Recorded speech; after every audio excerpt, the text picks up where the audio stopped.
Hi, it's your boy, Cloudberry Drizzy, and today we will be talking about the death of King Arthur.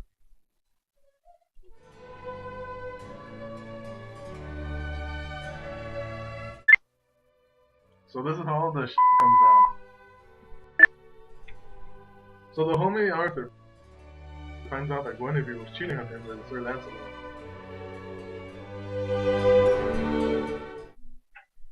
Because of that, King Arthur sets out to fight Lancelot and leaves Mordred in charge.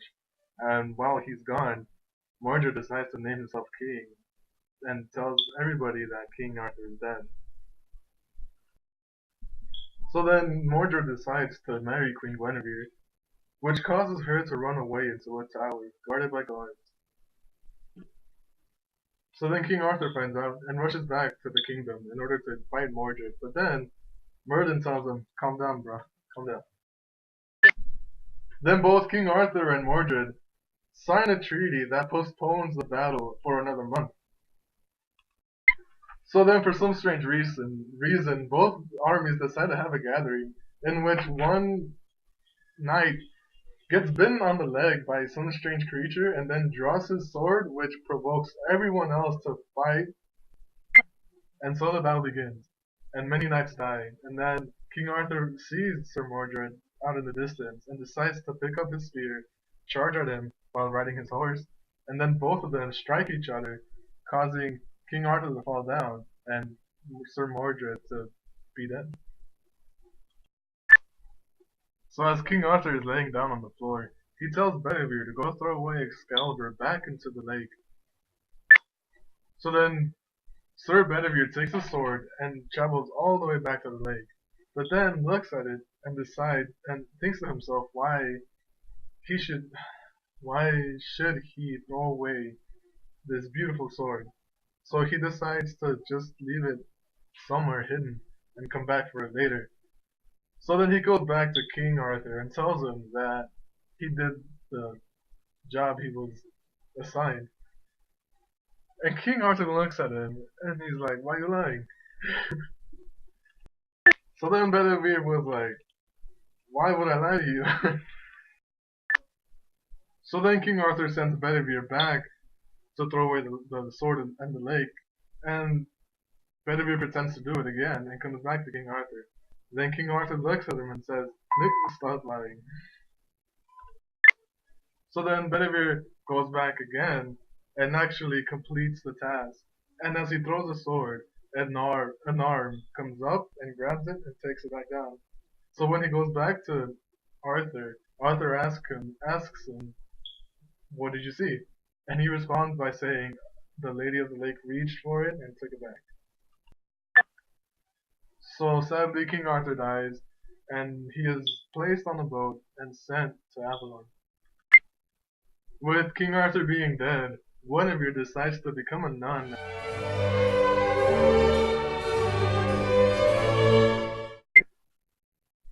And since there's no king in Camelot, the people decide that Sir Lancelot would be the best replacement for King Arthur.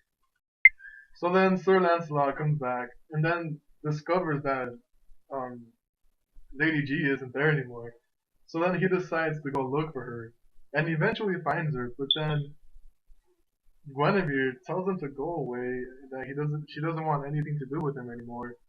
And so he leaves and becomes a priest for some reason. So then six other knights go looking for Lancelot and eventually find him at this church, I guess. And as they're coming back, Lancelot gets a vision, and in the vision he sees Guinevere dead. And as soon as he awakens, he goes and tries to retrieve her body and bury it next to King Arthur's for respect. So then he goes and does that, and then after he buries Queen Guinevere next to King Arthur, he goes into the Great Depression and stops eating for like 6 weeks. And he grows weak and eventually dies. All the people were sad, so they decided to make a big thing because he was such a great knight.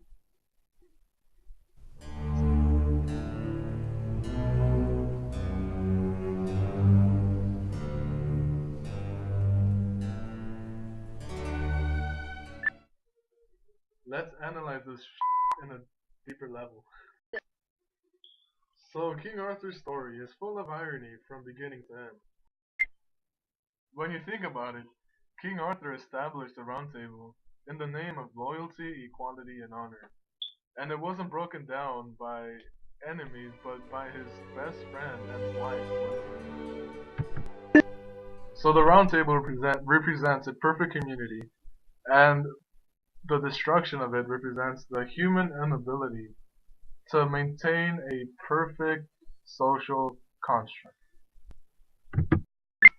So much like Jesus, Arthur brought people together, and he made them believe for something good, and pretty much that humanity isn't all bad. And also, King Arthur was betrayed by one of his closest friends, much like Jesus with Peter. Not only that, but in the Bible, Jesus was betrayed by Judas, and in the King Arthur world, Arthur was betrayed by Lancelot. But wait, there's more. Just like my homie Jesus said, BRB, King Arthur is said to be the one and future king of Camelot. So now let's talk about what the was up with Guinevere. Lady G is a parallel to Helen of Troy. Just like Helen, Guinevere was sneaking around and cheating on her husband. Both Guinevere and Helen were so fine that their husbands were willing to start a war in order to get them back. Both ladies were forgiven. However, Helen had the chance to stay with her husband. Meanwhile, Guinevere was forced, well not forced, but chose to become a nun. To wrap things up, King Arthur was destined for greatness since the beginning.